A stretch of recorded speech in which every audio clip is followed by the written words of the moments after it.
You've asked 3 times, then 5, then your voice gets louder. Your child looks right at you and keeps doing the same thing. If you've ever stood there thinking, "Are you actually hearing me right now?" You're not alone. Today I'll show you how to get kids to listen the first time, without yelling, threats, or power struggles. This works because it matches how young brains actually process instructions, not how we wish they would. Let's keep this practical. Welcome to Kind and Clear Parenting. Join us for gentle parenting and real-life insights to raise your kids with calm and confidence. Don't forget to subscribe for new videos every week. Why they don't listen. Before we talk about what to do, we have to change how we see the problem. Most of the time, this isn't defiance. It's not disrespect. And it's not your child choosing to ignore you. It's immature processing. Young children are still learning how to take in language, hold it, and turn it into action. That whole chain is under construction. A toddler brain is like a slow-loading app. If too many instructions come at once, it freezes or crashes. So when we repeat ourselves, explain more, or raise our voice, it feels logical. We're trying to make the message clearer. But to a developing brain, that extra input actually makes things harder. Rule 1. Connect before you direct. Picture this. You're in the kitchen. Your child is playing on the floor. You say, "Time to clean up." No response. You say it again. Still nothing. What's missing here isn't consequences. It's connection. Young children can't process language well unless they feel emotionally and physically connected. Without that connection, their brain doesn't fully register what you're saying. Think of connection like turning on the Wi-Fi before trying to stream a video. No connection means nothing loads. So instead of talking from across the room, you move your body. You walk over, you get down to their level. You use gentle touch, a hand on the shoulder, a light tap on the arm. You say their name once, then you speak. Out loud, it sounds exactly like this. "Hey buddy, I'm right here. Look at my eyes. I need your listening ears." Here's how this plays out in real life. You're at the park. It's time to leave. You call from the bench. "Okay, let's go." Your child keeps playing. Instead of calling again, you walk over. You kneel down. You place a hand on their arm.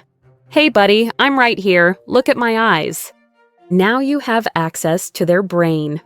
The common mistake here is giving instructions from across the room or across the playground. The fix is simple, even if it takes more effort. Walk over first, then speak. Connection isn't extra. It's the doorway. Remember this. Rule 2. One clear action only. Once you have connection, the next question is how much you're asking their brain to hold. At this age, working memory is very limited. 1 step, sometimes 2. That's it. When we stack instructions, the brain drops them. So instead of giving the whole plan, you choose the very first action only. You say it simply, you avoid and then. You skip explanations for now. Out loud, it sounds like this. Shoes on. Hands to yourself. Sit on the chair. Here's a morning scene many parents recognize. It's a weekday. You're already running late. Your child is half-dressed and spinning in circles. The instinct is to say, "Go get dressed, brush your teeth, and hurry up." That's 3 steps plus urgency, which overwhelms the brain. Instead, you move close. You get eye level. Put on your shirt. That's it. Once the shirt is on, you can give the next instruction. The common mistake here is trying to speed things up by saying everything at once. The correction is doing less, on purpose, one action, clear and simple. Clarity calms the brain. Rule 3. Pause for processing. This rule feels uncomfortable for a lot of parents. You give the instruction, and nothing happens. The urge is to repeat it, or explain it, or add more words. But young children need time to translate words into action. 7 to 10 seconds is normal. If we keep talking, we interrupt that process. It's like asking someone a question and answering it for them before they can respond. So you say the instruction once, then you stop, you stay nearby, your body stays calm, you breathe. If you need words, you use just one phrase. I'm waiting. Here's what this looks like. You say, toys in the bin. Then you wait. Your child looks at you, looks at the toys, pauses. This pause isn't defiance. It's their brain working. The common mistake is repeating the instruction after 2 seconds because the silence feels tense. The fix is trusting the pause. Breathe. Wait. Let the brain do its job. Remember this, silence is not doing nothing. It's giving space for processing. Rule 4. Assist, don't escalate. Sometimes, even with connection, clarity, and a pause, the action still doesn't happen. That doesn't automatically mean refusal. Often, it means the task feels too big. When that happens, we don't threaten, we don't punish, we don't lecture, we assist. You repeat the instruction once. Then you offer calm, physical help. Your tone stays neutral, your body stays steady, your words stay minimal. Out loud, it sounds like this.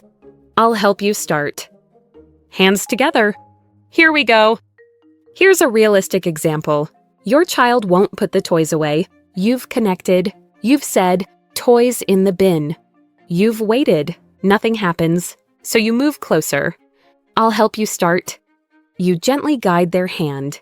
You put one toy in the bin together. Often, once the first step happens, the rest follows naturally. The common mistake here is escalating to threats or consequences when the child is already overwhelmed. The correction is calm follow-through. Assistance teaches the skill. Escalation shuts learning down. Rule 5. Notice success immediately. This last rule is quiet and incredibly powerful. When your child does follow through, their brain needs feedback, not praise for being good, not a lecture, just specific notice of what worked. This strengthens the pathway for listening next time. You comment right away, you name the action, you keep it short. Out loud, it sounds like this. You listened the first time. That was helpful. You did it. Here's how it looks. You ask your child to sit on the chair. They pause, then they sit. You say, you listened the first time. And you move on.